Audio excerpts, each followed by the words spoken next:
नमस्कार, मैं नेहा सिंह और आप देख रहे हैं नेशन 24 न्यूज। और अब बात करते हैं उत्तराखंड की। उत्तराखंड में 2022 में विधानसभा के चुनाव होने जा रहे हैं, जिसको लेकर सभी पार्टियां राजनीति रंग में रंग गई हैं और रैली और रोड शो शुरू हो गए हैं। आपको बता दें कि धर्मनगरी हरिद्वार में बीजेपी के राष्ट्रीय अध्यक्ष जेपी नड्डा विजय संकल्प यात्रा को हरी झंडी दिखाकर रवाना करेंगे। वहीं आज भारतीय जनता पार्टी के प्रदेश अध्यक्ष मदन कौशिक ने हर की पौड़ी स्थल पर विजय संकल्प यात्रा को लेकर मां गंगा का पूजन किया और कहा कि उत्तराखंड में 41 एलईडी रथ को 41 विधानसभाओं में रवाना कर दिया है और कल विजय संकल्प रथ रवाना किया जाएगा, जो कि एक हरिद्वार से और दूसरा बागेश्वर से शुरू होगा, जिसका आज हमने गंगा पूजन किया है।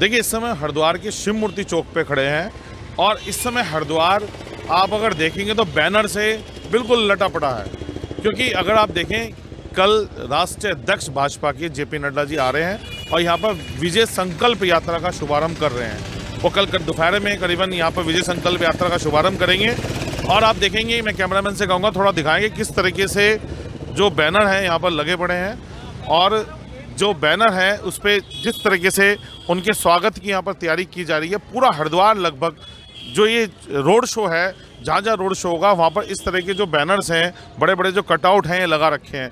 देखिए किस तरीके से उत्तराखंड के अंदर जो चुनावी जो माहौल है वो किस तरीके से गर्मा गया है।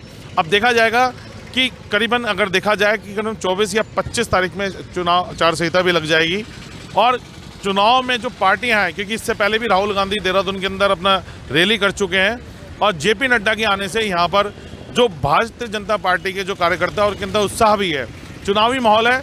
और कल जेपी नड्डा आएंगे, विजय संकल्प यात्रा आज हर की पौड़ी पे पूजन करके भी जो प्रदेश अध्यक्ष है मदन कौशिक, उन्होंने एक पूजा करी, जो रथ है उसकी पूजा करी और कल शुभारंभ करेंगे यहाँ पर भारतीय जनता पार्टी के राष्ट्रीय अध्यक्ष जेपी नड्डा।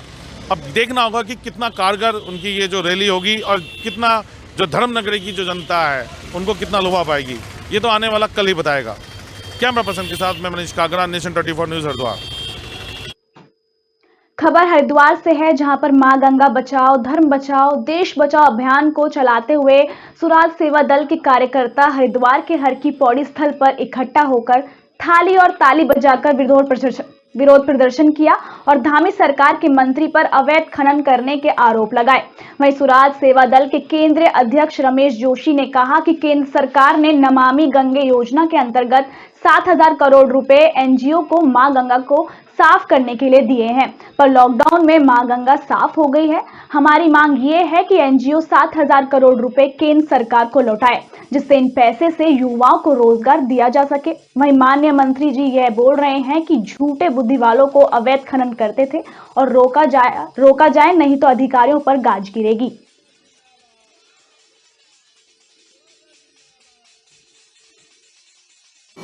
देखिए, केंद्र सरकार ने 60,000 करोड़ रुपए एनजीओस को दिए मां गंगा को साफ करने के लिए नमामि गंगे योजना के तहत। और नमामि गंगे के तहत तो मां गंगा साफ नहीं हुई, लेकिन मां गंगा कोरोना काल में स्वतः ही साफ हो गई। एक एक कंकड़, एक एक पत्थर, एक एक सिक्का उसमें बिल्कुल क्लियर दिखाई देने लगा।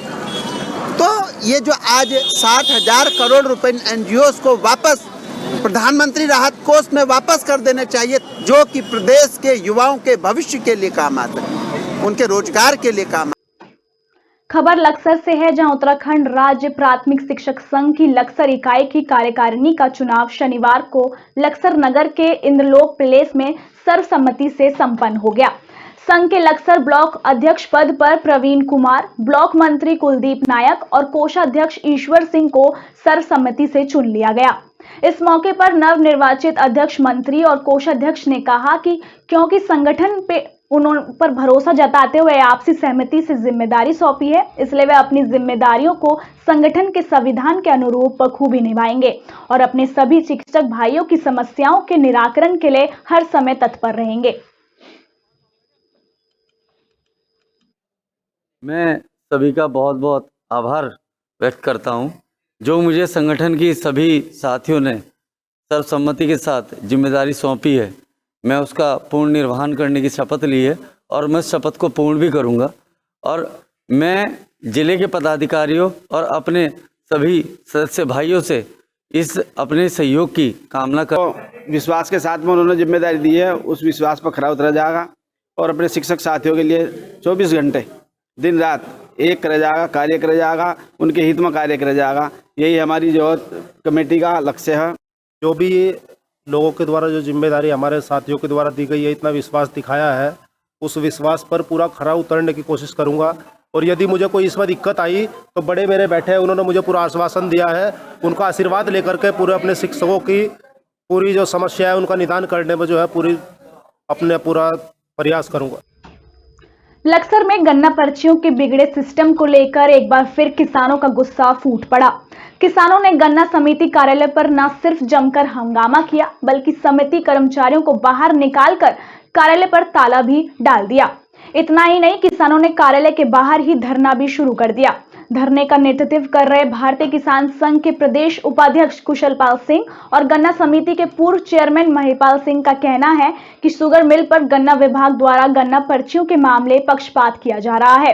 इसके अलावा गन्ना मूल्य भुगतान के मामले में भी हिला हवाली की जा रही है। लक्सर क्षेत्र में सबसे ज्यादा करीब 60,000 किसान हैं, जबकि ज्वालपुर समिति में इसके आधे किसान भी नहीं हैं। फिर भी वहां गन्ना पर्चियां ज्यादा तादाद में जारी की जा रही हैं। इनका कहना है कि लक्सर के किसान समानुपातिक रूप से पर्चियां मिलने की वजह से उनकी गेहूं की फसल की भी बुआई का काम डिस्टर्ब हो गया है और साथ ही गन्ना मूल्य भुगतान न होने से किसानों को भारी दिक्कतों का सामना करना पड़ रहा है।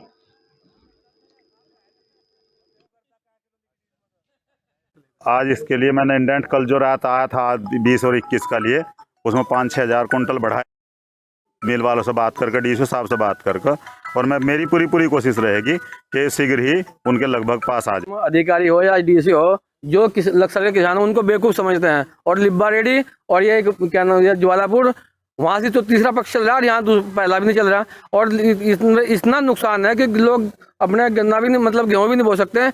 इसलिए मतलब समस्याओं के लिए हम यहाँ से धरना दिया।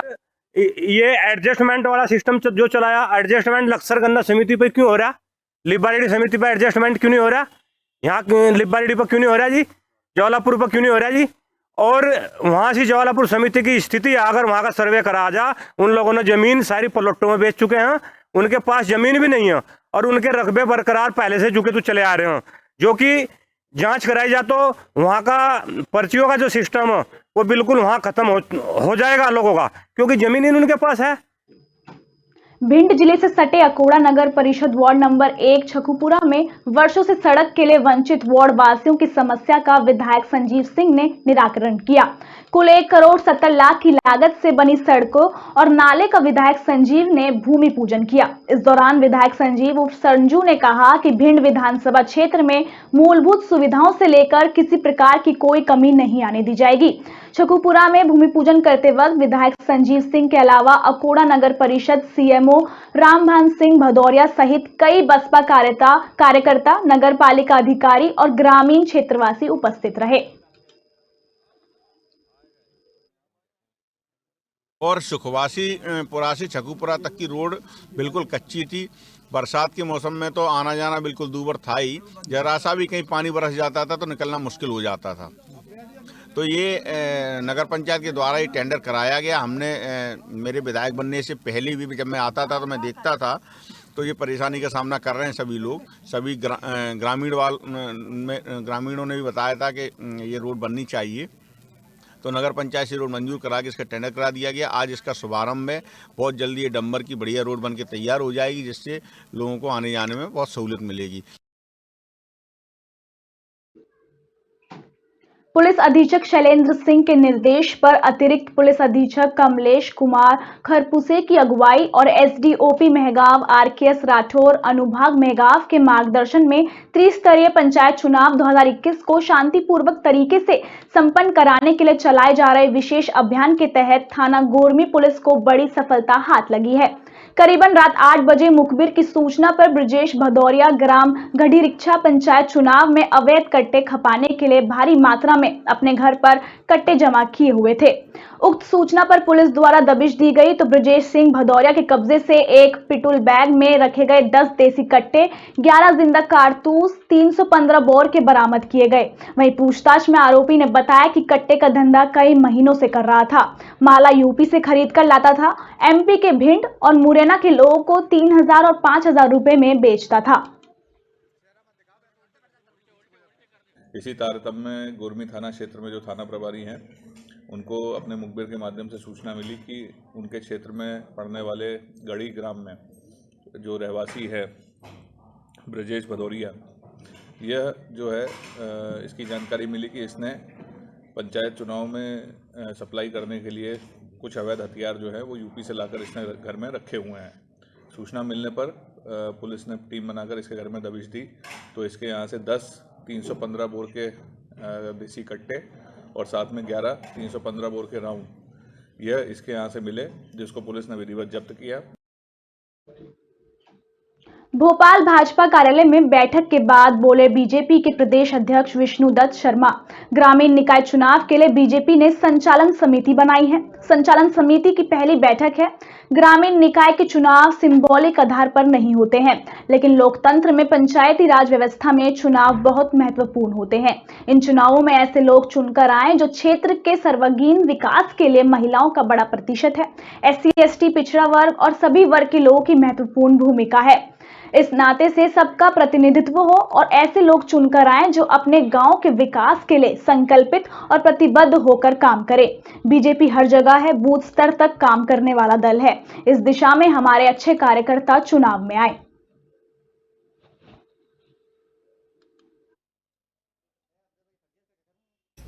ये जो चुनाव हैं ग्रामीण निकाय के, इन चुनावों में सिंबॉलिक आधार पर तो होते नहीं है, लेकिन लोकतंत्र में पंचायती राज व्यवस्था में ये चुनाव बहुत महत्वपूर्ण चुनाव होते हैं। इन चुनावों में ऐसे लोग चुन करके आए जो क्षेत्र के सर्वांगीण विकास के लिए, पंचायती राज व्यवस्थाओं में महिलाओं का एक बड़ा प्रतिशत है, हमारे अनुसूचित जाति जनजाति पिछड़ा वर्ग और हमारे सभी वर्गों के लोगों की महत्वपूर्ण भूमिका है। उत्तर से आने वाली सर्द हवाओं के कारण राजधानी भोपाल में ठंड का एहसास होने लगा है। दिसंबर में पहली बार सुबह सुबह कोहरा रहा। मौसम वैज्ञानिक डॉक्टर GD मिश्रा ने बताया कि अगले 24 घंटे के दौरान तापमान में गिरावट होगी। इसके बाद 18 दिसंबर से रात और दिन के पारे 10 डिग्री के नीचे आना शुरू हो जाएंगे। यह सीजन में ठंड की शुरुआत है। दिसंबर के अंतिम सप्ताह में अच्छी ठंड रहेगी, लेकिन जनवरी का पहला सप्ताह ज्यादा ठंडा नहीं रहेगा। उन्होंने बताया कि पिछले साल इसी दौरान न्यूनतम तापमान 10 डिग्री सेल्सियस के आसपास था। मौसम विभाग के अनुसार भोपाल में दिन और रात के तापमान में गिरावट होगी। दिन का पारा 24 डिग्री तक आ सकता है, जबकि रात का पारा 11 डिग्री तक लुढ़क सकता है।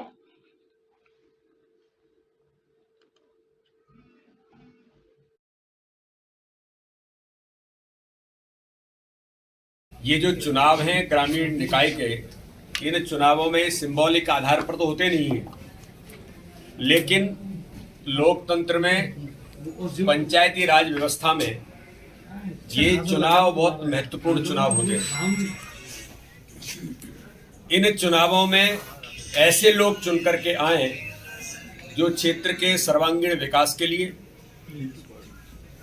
पंचायती राज व्यवस्थाओं में महिलाओं का एक बड़ा प्रतिशत है, हमारे अनुसूचित जाति जनजाति पिछड़ा वर्ग और हमारे सभी वर्गों के लोगों की महत्वपूर्ण भूमिका है।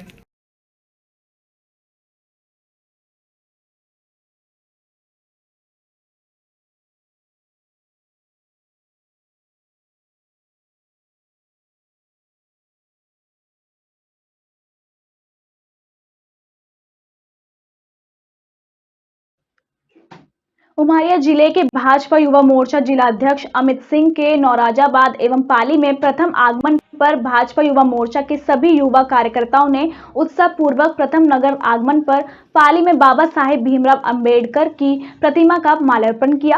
कार्यक्रम को शुरुआत करते हुए नगर में युवाओं द्वारा बाइक रैली कर माता बिरासनी के मंत्र उपचार के साथ पूजन अर्चन करते हुए आशीर्वाद प्राप्त किया। उन्होंने प्रकाश चौक के मंच से माध्यम से आमजन को संबोधित करते हुए कहा कि युवाओं के साथ कंधे से कंधा मिलाकर संगठनों को मजबूत करने का संकल्प लिया। उन्होंने कहा कि मेरा हर एक पदाधिकारी, चाहे वह जिला कार्यकारिणी में हो, नगर कार्यकारिणी में हो, वह जिला अध्यक्ष के बराबर है। जिला अध्यक्ष का दायित्व मिलने के बाद प्रथम पाली नगर आगमन है। ये कोई स्वागत सत्कार का मेरा नहीं था, मेरा ये प्रवास था। उसको यहाँ के कार्यकर्ताओं ने स्वागत सत्कार का रूप दिया। मैं भी उनका हृदय से आभार व्यक्त करता हूँ। मेरी प्राथमिकता होगी कि मैं जल्दी सशक्त टीम का निर्माण करूँ, जिससे भारतीय जनता पार्टी के संगठन को मजबूती मिल सके। जल्द मैं अपनी कार्यकारिणी घोषित करूँगा। मेरी कार्यकारिणी का हर एक कार्यकर्ता, एक पदाधिकारी जिला अध्यक्ष के रूप में कार्य करेगा। ये मैं आत्मविश्वास के साथ कह रहा हूँ। केंद्रीय नागरिक और उड्डयन मंत्री ज्योतिरादित्य सिंधिया 3 दिवसीय चंबल अंचल के दौरे पर हैं। इस मौके पर वे शुक्रवार भिंड जिले के प्रवास पर रहे, जहां उन्होंने प्रसिद्ध दंद्रोवा धाम मंदिर पहुंचकर डॉक्टर हनुमान के दर्शन कर पूजा अर्चना की। वहीं पंचायत चुनाव के सवाल पर सिंधिया किनारा करते नजर आए। केंद्रीय मंत्री ज्योतिरादित्य सिंधिया ने बताया कि वे पहली बार दंद्रोवा धाम में दर्शन के लिए आए हैं। उन्होंने कहा कि यह उनका सौभाग्य है कि उन्हें यहां आने का और दर्शन करने का सौभाग्य प्राप्त हुआ। दंद्रोवा सरकार के प्रांगण में दर्शन करने का मौका मिला। 1008 हमारे दंद्रोवा सरकार का भी सदैव आशीर्वाद इस संभाग पर और प्रदेश पर और सिंधिया परिवार पर सदैव रहा। उनके साथ बैठकर चर्चा कर एक नई ऊर्जा भी हमें प्रदान होती है आगे जनसेवा के पथ पर आगे चलने का। और मैं सौभाग्यशाली समझता हूं कि हमारे अंचल में इतनी पवित्रता की स्थान हमारे जिला पंचायत के वार्ड नंबर 13 में करोड़ों रुपए में होंगे विकास कार्य। ईश्वर मावी 1 करोड़ रुपए की लागत से सीसी बनेगी टीला शहबाजपुर की मुख्य सड़क। भाजपा नेता ईश्वर मावी व जिला पंचायत सदस्य अंशु सूरज मावी ने टीला गांव की मुख्य सड़क को पीडब्ल्यूडी विभाग से बनवाने के लिए केंद्रीय मंत्री जनरल वीके सिंह का जताया आभार। भाजपा नेता ईश्वर मावी व जिला पंचायत सदस्य सूरज मावी ने आज अपने टीला शहबाजपुर स्थित आवास पर आयोजित पत्रकार वार्ता में बताया कि जिला पंचायत के वार्ड नंबर 13 में जिला पंचायत से करोड़ों रुपए के विकास कार्य कराए जाएंगे। उन्होंने यह भी बताया कि ग्राम टीला शहबाजपुर में पीडब्ल्यूडी भी लगभग 1 करोड़ रुपए की लागत से गांव की मुख्य सड़क को बनवाएगा।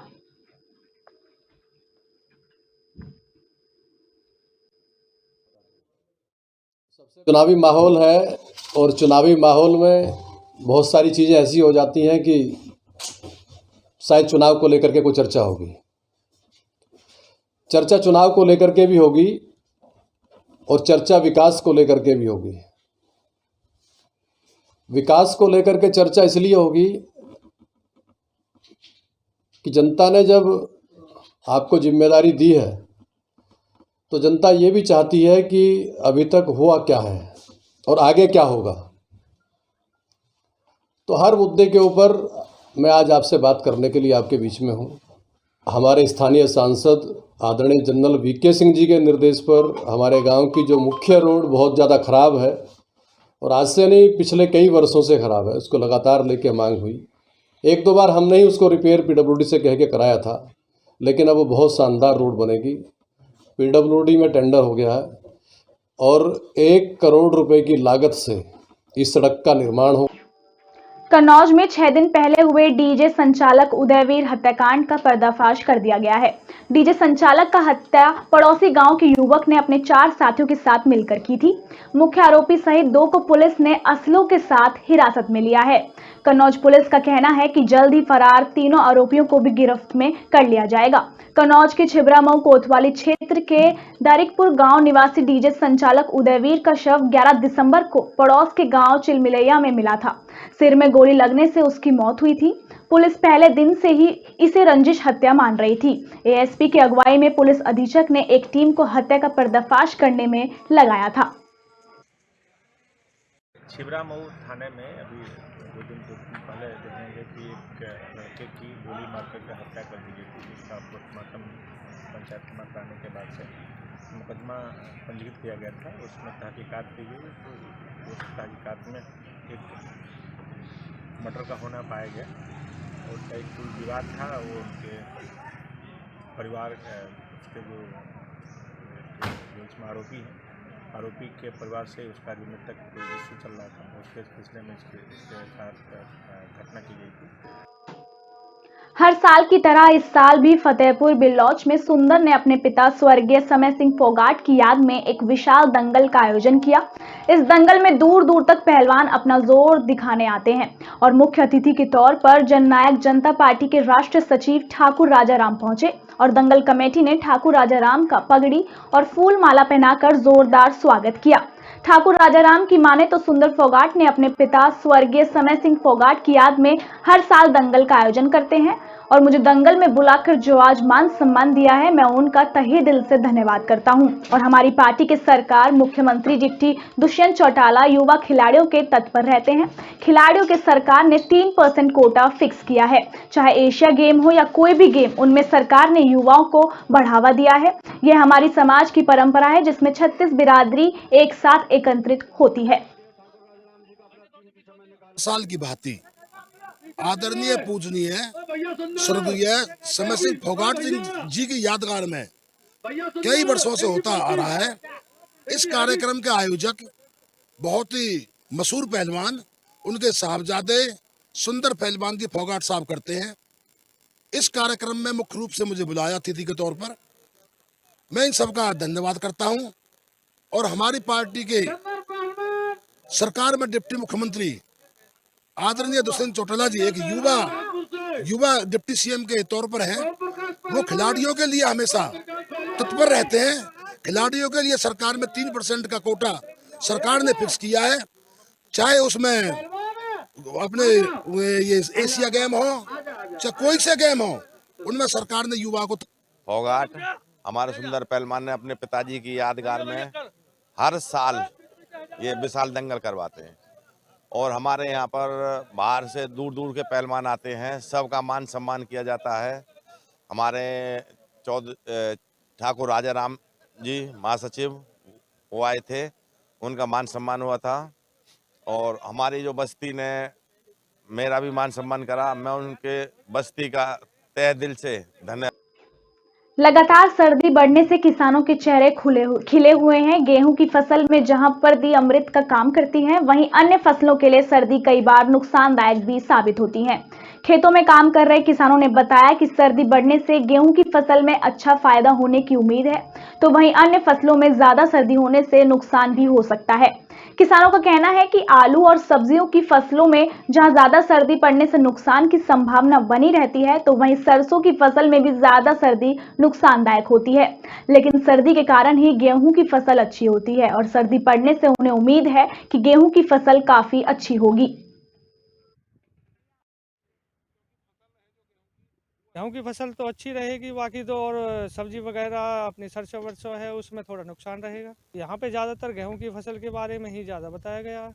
बदलाव ले रहा है, इससे गेहूँ की फसल में कम से कम 70% वृद्धि होगी। इसमें हमारे लिए ज़्यादा 60% फ़ायदा है, 40% का नुकसान है। उसमें नुकसान ये है, अगर ऐसी सर्दी पड़ती रही तो कोई दिक्कत नहीं है, पाले की दिक्कत पड़ती है। उसमें अगर पाला पड़ गया तो उसमें सरसों की फसल खराब हो जाती है। ठीक चल, अब गेहूं की चल रही है, आलू की चल रही है। गेहूं के लिए फ़ायदा मिलेगा, ये आलू के लिए, सरसों के लिए, टमाटर के लिए, इनके लिए नुकसानदायक। इसमें गेहूं में तो बढ़िया फ़ायदा मिलेगा। फरीदाबाद के नेशनल हाईवे नंबर 19 पर आज एक तेज रफ्तार ट्रॉले ने एक महिला को जोरदार टक्कर मार दी, जिसके चलते महिला की मौके पर ही मौत हो गई।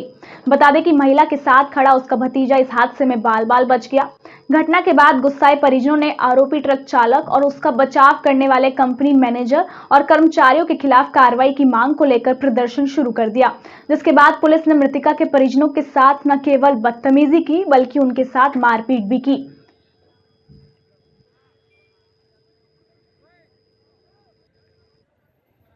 जो मृतक है वो मेरी चाची है। हाँ।